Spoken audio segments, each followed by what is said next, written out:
Masters. Masters అందరికీ నమస్తే. అందరము హాయిగా ధ్యానంలో కూర్చుందాం మాస్టర్స్. మాస్టర్స్ అందరిని ఇన్వైట్ చేసుకుందాం.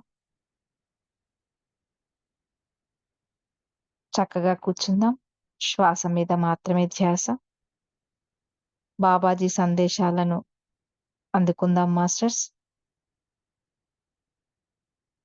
మీకు వినిపిస్తున్న ప్రతి సందేశం మీకు స్వయంగా బాబాజీయే వినిపిస్తున్నట్లుగా భావించండి మాస్టర్స్. పూర్తి విశ్వాసంతో ఈ సందేశాలను అందుకోండి.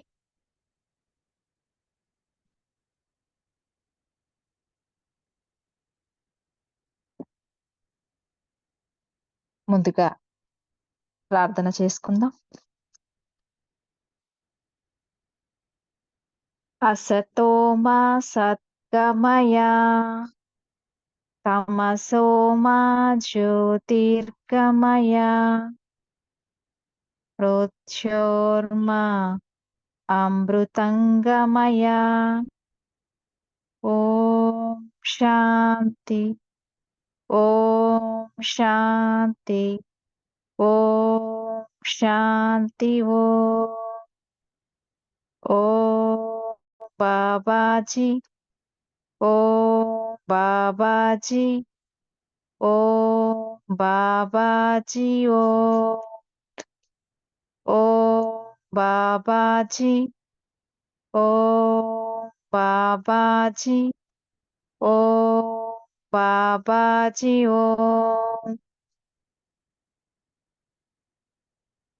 మహావతార్ శ్రీ బాబాజీ నాగరాజ్ గారిచే ఇవన్నీ డేలా ఫ్లోర్ కు ఆటోమేటిక్ రేటింగ్ ద్వారా చెప్పి వ్రాయించబడిన పుస్తకం ప్రేమకు ఆహ్వానం. జ్ఞానోదయం పొందిన వారికి 108 జ్ఞాపికలు.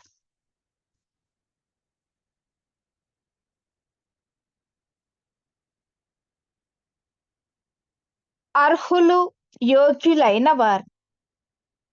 సెప్టెంబర్ 20, 2004 55వ సందేశం.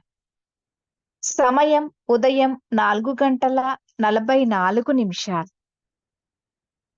అనైక్యమైన మనస్సు వివేకం నుంచి ఎంతో దూరంలో ఉంది. అది ధ్యానం ఎలా చేయగలదు? అది శాంతంగా ఎలా ఉండగలదు? మీకు శాంతి గురించి తెలియనప్పుడు మీరు ఆనందాన్ని ఎలా తెలుసుకోగలరు?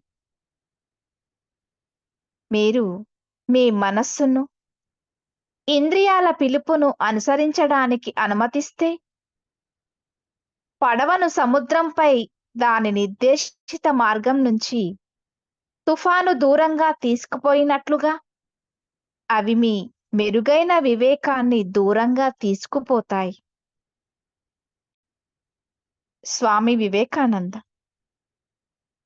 ఆమెనై నువ్వు ఎంపిక చేసిన ఈ వాక్యాలను నేను ఇష్టపడుతున్నాను. వివేకానందుడు ఒక గొప్ప దార్శనికుడు.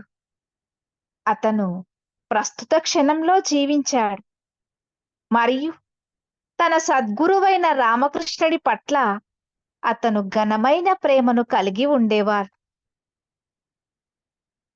శుభోదయం బిడ్డ.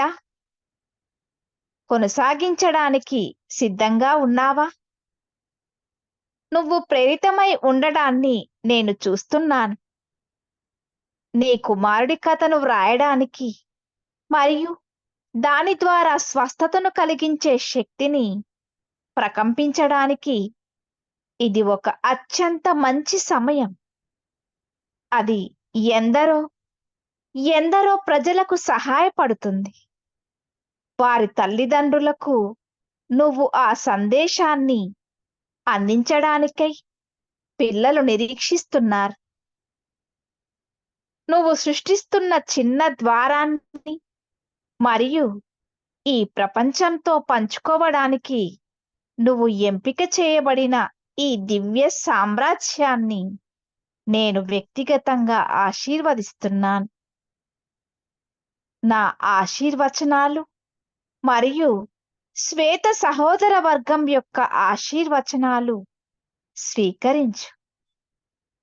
ఇప్పుడు మనం కొనసాగిద్దాం. అర్హులు, యోగ్యులైన వారు లేదా జ్ఞానోదయం పొందినవారు ప్రతి వారు ప్రేమకు యోగ్యత కలవారే అని ఎల్లప్పుడూ గుర్తుంచుకోవాలి. ప్రతి వారు అంతర్గత దైవాన్ని అనుభవించడానికి సహనం మరియు పునీత సమయాల యోగ్యత గలవారే. నిరంతర వికాసం యొక్క జాగరూకతే ఆధ్యాత్మికత యొక్క అత్యున్నత స్థాయి అని మరియు వినమ్రత దానితో పెంపొందుతుందని మీరు విస్మరించకూడదు. అవును బిడ్డలారా, మీరు ఎంత ఎరుకతో ఉంటే బోధన ద్వారా అంత ఎక్కువ వినమ్రత ప్రకాశిస్తుంది. బోధన నుంచి గుర్తింపు సంభవిస్తుంది మరియు బోధకుడు యొక్క పాత్ర ద్వారా ప్రవహించేది మరియు బహిరంగమయ్యేది అంతా పరిశుద్ధమైన ప్రాణ మరియు ప్రేమ. అది పరిశుద్ధమైన జీవశక్తి మరియు దైవిక ప్రేమ. ఇక బోధకత యొక్క ప్రయాణంలో లేదా స్వయాన్ని తెలుసుకునే ప్రయాణంలో ఉన్న అందరూ దిగువనున్న లక్షణాలను వారి మనస్సు, శరీరం మరియు ఆత్మల లోపల అభ్యసించాలి మరియు పూర్ణం చెయ్యాలి. అవి 1 అహంకారలేమి. అహంకారం నిరుపయోగమైనది అని మీకు తెలుసు. మనకు అహంకారం అవసరం లేదు. ఈ గ్రహానికి నా బిడ్డ మరింత ప్రేమ అవసరం, అంతే. 2 మేడం, అహంకారాన్ని తీసి గర్వం అనే పదాన్ని మార్చండి మేడం. Okay okay sir. గర్వం నిరుపయోగమైనది అని మీకు తెలుసు. మనకు గర్వం అవసరం లేదు. ఈ గ్రహానికి నా బిడ్డ మరింత ప్రేమ అవసరం, అంతే. 2 అహింస. నేను దానిని ఎన్నోసార్లు చెప్పాను. హింస అనేది వద్దే వద్దు. సాధుత్వము తప్పనిసరి. మానవ జీవితం అంతటిని మరియు అన్ని జీవించి ఉన్న జీవులను గౌరవించండి. అన్నింటినీ గౌరవించండి. 3 ఓర్పు. సందేశాన్ని అవగాహన చేసుకోలేదని కుటుంబ సభ్యులు లేదా మీడియా లేదా శిష్యుల పట్ల నా బిడ్డలు నిరాశపడటాన్ని నేను చూస్తున్నాను. దయచేసి బిడ్డలారా, నేను బాబాజీ ఈ గ్రహంపై మీకన్నా ఎక్కువ కాలం నుంచి జీవిస్తూ ఉన్నాను అని ఊహించుకోండి. ఓర్పు నా లక్షణాలలో ఒకటి కాకపోయినట్లయితే బాబాజీ ఏమయ్యేవారు? 4 సరళత. ఇప్పుడు చక్కనిది ఉంది ఇక్కడ. మీరందరూ సరళమైన విధానాల గురించి మాట్లాడుతారు మరియు అయినా మీరు అన్వేషకుడికి అన్ని కఠినమైనవే సృష్టిస్తారు. మీరు మీ ఉత్పత్తులను అధిక ధరలకు అమ్ముతారు. ఒక కార్పొరేట్ లీడర్గా మీ ఇమేజ్ను మీరు సృష్టించుకుంటారు. మీరు బోధనను మనస్సు వద్దకు మళ్లిస్తారు. దానిని సరళంగా ఉంచండి, పంచుకోండి మరియు సందేశమై ఉండండి, అంతే. నీతిగా పరమానందంగా జీవించండి మరియు ప్రేమే సమస్తం అనే సరళమైన సత్యాన్ని పంచుకోండి. 5 నిష్కలంకమైన ఆధ్యాత్మికత. పిల్లలుగా ఉన్నప్పుడే ఆధ్యాత్మికతను వృద్ధి చేయండి మరియు పోషణనివ్వండి. గ్రంథాలు మరియు జ్ఞానాన్ని పోగు చేసుకోవడం ద్వారా కాదు, కానీ ప్రశాంతమైన వివేకం గల జీవితం జీవించండి మరియు అందరికీ సేవ చేయడం ద్వారా మంచి పేరు కలిగి ఉండండి. ఇతర బోధకులతో సంబంధంతో ఉండండి. నిష్కలంకమైన ఆధ్యాత్మిక బోధకుడిగా సేవించండి. 6. పరిశుభ్రత. భౌతిక, ఆధ్యాత్మిక మరియు మానసిక స్థాయిలలో వ్యక్తిగత పరిశుభ్రత ముఖ్యమైనది. శరీరం మీరు కాదు అనే ఆధ్యాత్మిక విశ్వాసాల వలన ఎన్నడూ మీ రూపాన్ని అలక్ష్యం చేయకండి. ఈ శరీరం ఒక ఆలయం, దాని పట్ల శ్రద్ధ వహించండి. ఈ మనస్సు ఉపయోగకరమైనది, దానిని నెగటివ్ ఆలోచనల నుంచి శుభ్రం చేయండి మరియు దానిని ఆనందమైన వాటితో వర్షించండి. శుద్ధి చేయబడినప్పుడు భావోద్వేగాలు ఎంతో సమతుల్యత పొందుతాయి మరియు హార్మోన్లు సమతులనమయ్యేందుకు కూడా అవి సహకరిస్తాయి. 7. నిశ్చలత. మీలో దానిని బోధించేవారు దానిని జీవించండి. మీరు దానిని వాగ్దానం చేస్తే దానిని నెరవేర్చండి. మీరు దానిని చెప్పినట్లయితే దానిని చెయ్యండి. మీరు చేస్తే చేయడంలో నిశ్చలమై ఉండండి మరియు మీరు ప్రత్యక్షం చేసుకోవడానికి ఎంచుకున్న జ్ఞానోదయంతో అవిరుద్ధంగా ఉండండి. అతి సరళమైనది. 8. ఆత్మ నిగ్రహం. మనస్సుపై స్వారీ చేసేవారుగా ఉండడం గుర్తుంచుకోండి. అవును, మీరు జ్ఞానోదయం పొందిన వారైనా కూడా మీరు సాక్షి అని, మీ వాస్తవం యొక్క సృష్టికర్త అని ఎల్లవేళలా జాగ్రత్తగా ఉండండి. భావోద్వేగాలు, ఆలోచనలు మరియు హార్మోన్ల ద్వారా విషదమైన మీ అంతర్గత వాతావరణాన్ని నిగ్రహించండి. 9. ఇంద్రియాలకు యజమాని అవ్వండి. ఇది స్పష్టంగా ఉంది. అంతరంగంలోని దివ్యత్వాన్ని మహత్తరమైన గౌరవంతో నిరంతరంగా ఆకర్షించడానికి ఇంద్రియాలను వినియోగించండి. అన్ని ఇంద్రియాలకు యజమాని అవ్వాలి మరియు ఎన్నడూ పరిమితం కాకూడదు. జాగరూకులై ఉండండి, వాటికి యజమానులవ్వండి. 10. ఆధ్యాత్మిక అహం రాహిత్యం. మీ ఆధ్యాత్మిక విజయాల గురించి చెప్పడం మరియు మాట్లాడడం, అనేకులకు మీరు ఎలా స్వస్థత పరిచారు, అందరికీ ఎలా జ్ఞానోదయం కలిగించారు, పూర్వీకుల గుప్త రహస్యాలను ఎలా పంచుకున్నారు, ఇది అవసరమైనదే కాదు, పరిమితం చేసేది కూడా. నా బిడ్డలారా, సరళంగా ఉండండి. నియంత్రణ అనే భ్రమను అధిగమించండి. దానిని అలా ఉండనివ్వండి. కేవలం దానిని అలా ఉండనివ్వండి.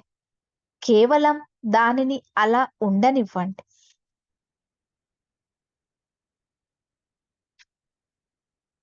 నెక్స్ట్.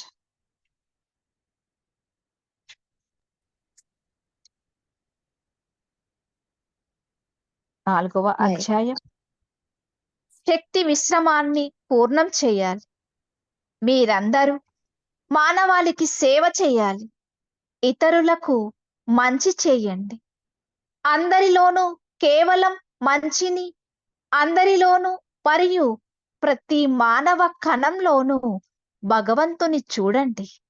శ్రీ బాబాజీ దివ్యత్వానికి మీరు ఒక రత్నం. అక్టోబర్ 15, 2004, 82వ సందేశం. ఆమెనై నువ్వు తేదీలను మరియు కాలాలను జోడించడం మర్చిపోయావు. నీ మనస్సు మైకంలో ఉండడం మరియు కేవలం ప్రవహిస్తూ ఉండడాన్ని నేను చూస్తున్నాను. అది నాకు నచ్చింది. కనుక నువ్వు 1 లేదా 2 మర్చిపోయినట్లయితే దిగులు పడవద్దు. కానీ ఇప్పుడు మర్చిపోవద్దు. కాలాలు బాబాజీ కోసం కాదు. ఈ పుస్తకం చదివే చాలా మందికి అవి మంచి జ్ఞాపికలు. నేను ఎందరికో ప్రజలకు ప్రత్యక్షమయ్యాను మరియు విశ్వాసం లేని మనస్సుకు తేదీలు, సంఖ్యా సంబంధమైనవి మేలుకొలుపులుగా పనిచేస్తాయి. కనుక అంతా బావుంది. మనం కొనసాగిద్దాం. ఈ సందేశం సరళమైనది. బిడ్డలందరూ ఒక రత్నమేనని, దైవికానికి ఒక అమూల్య రత్నమేనని మీ స్వంత స్మృతి ద్వారా నువ్వు ప్రతి వారికి జ్ఞాపకం చెయ్యాలి. ఒక రత్నంగా సృష్టికర్త ఆశీర్వదిస్తాడు మరియు మీ అవసరాలన్నీ చూస్తాడు. మీ కోరికలు కాదు, కానీ మీ అవసరాలు. వారి ప్రకాశం ఒక రత్నం వంటిది అని మరియు ఎవ్వరూ ఎన్నడూ ఏకాకి కాదు అని గుర్తు చేసుకో మరియు అందరికీ గుర్తు చెయ్యి. ఏకత ఉండిపోతుంది మరియు దైవిక మూల సృష్టికర్త చేత రత్నం ఎప్పుడూ సంరక్షింపబడుతుంది. అనుభవించడానికి మరియు పంచుకోవడానికి ఎల్లప్పుడూ మరింత ఉంటూనే ఉంటుంది. కానీ ఇప్పటికీ ఈ శక్తి ద్వారా మరియు ఈ తదుపరి మాటల ద్వారా నా ఆలింగనాన్ని స్వీకరించు. ప్రేమ యొక్క రత్నంగా నేను నిన్ను గుర్తిస్తున్నాను. బాబాజీ నాగరాజ్. అంతరంగంలో అందరూ ఋషులే. అక్టోబర్ 16, 2004, 83వ సందేశం. సమయం రాత్రి 9:17. ఆమెనై దయచేసి ఆనందాకు ఈ సందేశాలు పంపు. వాటిని స్పానిష్లో సవరించి ప్రకటించమని ఆమెను అడుగు. ఆమె చక్కని పని చేస్తుంది. నువ్వు వ్రాసిన అచ్చులను మాత్రమే మార్చమని ఆమెను అడుగు. ఆ సందేశం యొక్క పదాలు కాదు.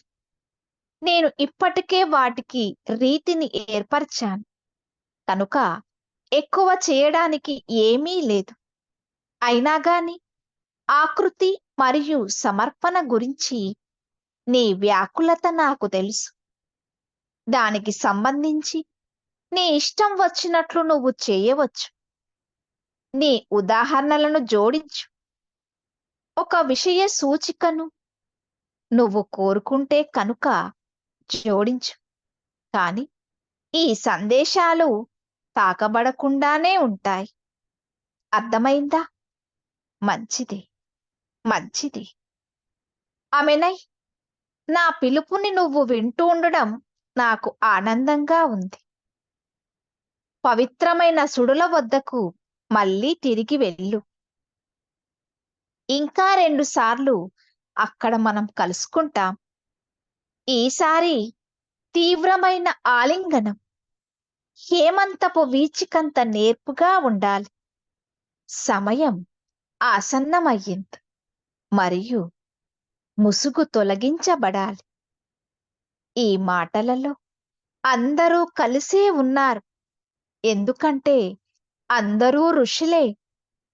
అవును, అంతరంగంలో అందరూ మహాయోగులే. అందరు మానవులు, సచేతన జీవులందరూ ప్రేమ యొక్క, కరుణ మరియు వికాసం యొక్క ఋషులే. అయితే చాలామంది ఇంకా మేల్కొనవలసి ఉంది మరియు మనం సహాయం చెయ్యాలి. వేదన మరియు మాయతో తమ చెవులను మూసుకునే వారి కోసం మనం పాడాలి. గుండె చప్పుడును మర్చిపోయిన వారి పాదాలను మనం తుడవాలి. అవును, అందరిలోని మరియు అన్నింటిలోని ఋషి స్వభావాన్ని మనం వేడుక చేసుకోవాలి. ఇక అమెనై, ఇంతే. రేపు నేను అనేక సందేశాలను ఇస్తాను. మనం సరైన కాలానికి చేరాం. మనం కాలరహిత అనుభవంలో ఉన్నాం. మన తుది గడువు ప్రస్తుతంలోనే ఉంది. Babaji Nagaraj. Thank you Babaji. Sudha only 82 and 83 చదువుతారు.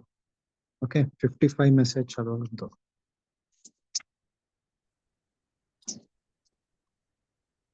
Sudha. Yes. My Ananta Koti Pranamas to our divine beloved Babaji and to you all. You are a jewel for the divine. October 15, 2004. Message 82. Emanai, you have forgotten to add dates and times. I see that your mind is intoxicated and just flowing. I like that. So do not worry if you have forgotten one or two. But don't forget now. The times are not for Babaji. They are good reminders for many who have read this book, who will read this book.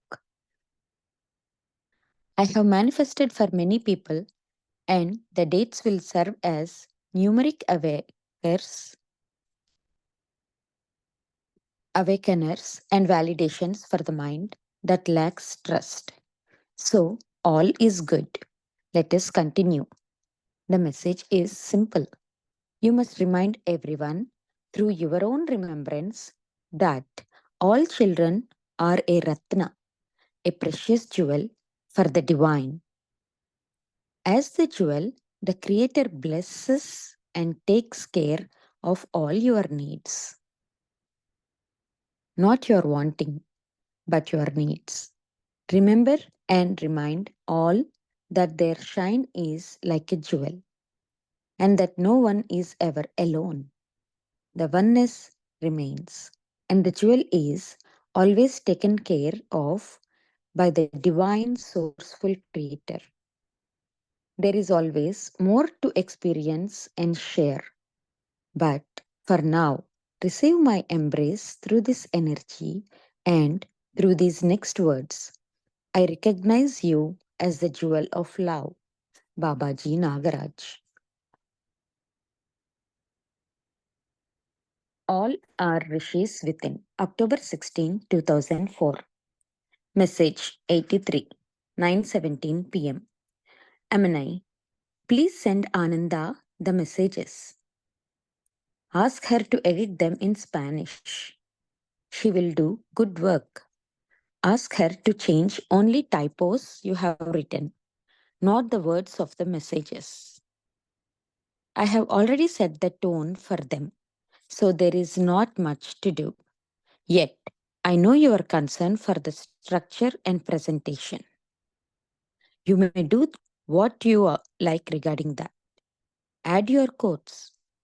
Add, if you wish, a table of contents, but the messages remain intact. Understood? Good. Amanai, I am glad you are hearing my call. Go back to the sacred vortexes again. 2 more times. There we shall meet. This time, the intense embrace shall be as subtle as a breeze of winter. The time has come, and the veil shall be lifted. In these words, all are included, for all are rishis. Yes, all within are great sages. All humans, all sentient beings are rishis of love, of kindness, and evolution. Many must still awaken, however, and we shall help. We shall sing to those who cover their ears with suffering and maya.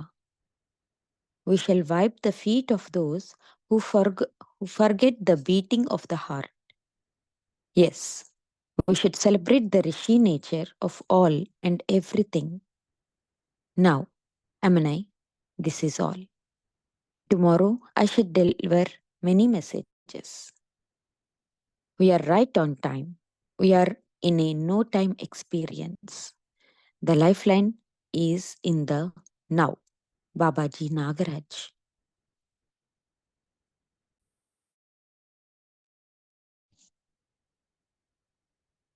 Thank you masters.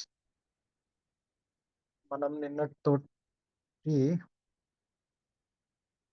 సాధనని complete చేసాం.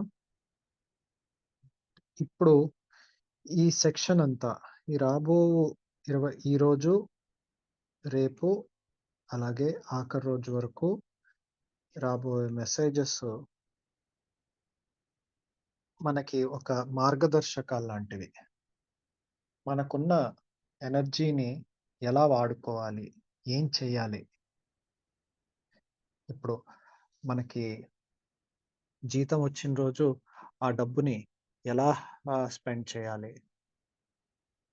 మన చేతిలో ఉన్న అలాగే మనకి ఇంతకు ముందు మనల్ని సంసిద్ధం చేయడం, అలాగే మన చేత ఆసనాలు వేయించడం, వేయించిన దాన్ని ఇప్పుడు ఏం చేయాలి అనేది ఈ ఆఖరి చాప్టర్ మనకి ఒక దిక్సూచిలాగా ఒక దిశానిర్దేశాన్ని ఇస్తుంది.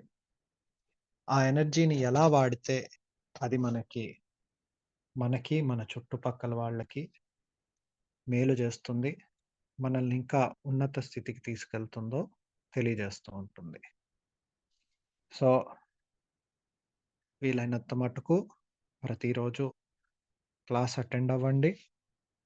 బాబాజీ గారు ఏం చెప్తున్నారు మనకి ఇక్కడి నుంచి మెసేజెస్ ఇంకొంచెం సరళంగా ఉంటుంది, స్ట్రైట్గా ఉంటుంది. ఎలా ఉండాలి, మనకి ఆయన ఇచ్చిన ఎనర్జీని ఎలా వాడాలి అనేది చెప్తూ ఉంటారు. ఉదాహరణకి ఈరోజు మెసేజ్ ఒకసారి మళ్ళీ 82, 81 హెడ్డింగ్ ఏంటి?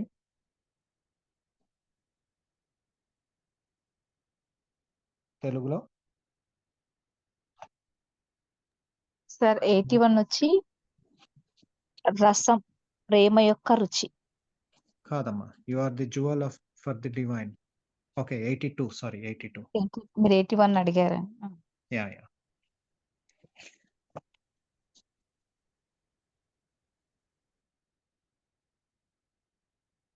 నీకు అవసరం ఉన్నాయన్నీ మీరు ఒక నిన్ను సృష్టించిన వాడు చూసుకుంటూ ఉంటాడు.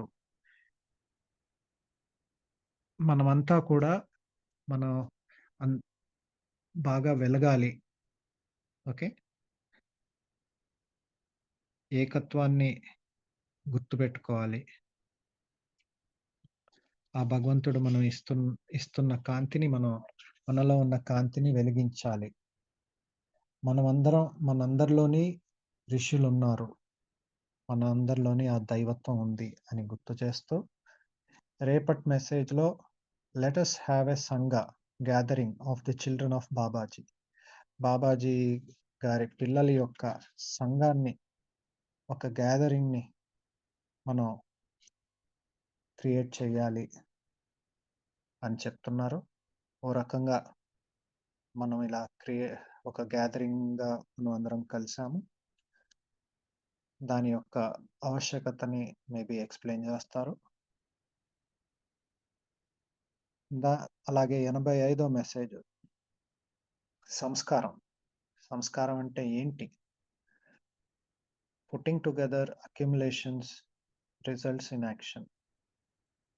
మనం పొందిందంతా కూడా సమకూర్చుకొని అంటే దాన్నంతటిని ఒక ఇది చేసి ఆ రిజల్ట్‌ని మనం యాక్షన్‌లో పెట్టాలి. సో మనం చేయాల్సిందేంటి అనేది all are gathered as one force 89 message. ఒక సమూహం కింద, ఒక శక్తి కింద, ఒక ఫోర్స్ కింద మనమందరం కలవాలి. Vital air, vital breath, whatever. Yeah! ముందు ఏం చేయాలి అనేది, ఎలా ఉండాలి అనేది ఇక్కడ నాలుగోది. చాలా ఇంగ్లీష్‌లో ఫేమస్ కొటేషన్ కోట్ ఒకటుంటుంది. స్పైడర్ మ్యాన్‌లో కూడా అది చెప్పడం జరుగుతుంది. With the great power comes great responsibility అని. మనకి వచ్చే గొప్ప శక్తి నుంచి మనకి గొప్ప బాధ్యత మన మీద ఉంటుంది. ఈ 3 చాప్టర్స్ చదవడం వల్ల మనందరికీ అంతకుముందు ఈ బుక్ రీడింగ్ స్టార్ట్ అవ్వకముందు ఇప్పటికీ మనందరిలోని ఎంతో శక్తి, ఎంతో పవర్ వచ్చుండాలి. దాన్ని మనకు వచ్చిన దాన్ని సరిగ్గా దాన్ని ఒక బాధ్యతాయుతంగా దాన్ని మనం వాడుకోవాలి. అది ఎలా వాడుకోవాలో బాబాజీ గారు చెప్తున్న మెసేజెసే ఈరోజు నుంచి ఉంటాయి. Thank you. Anyone has any questions?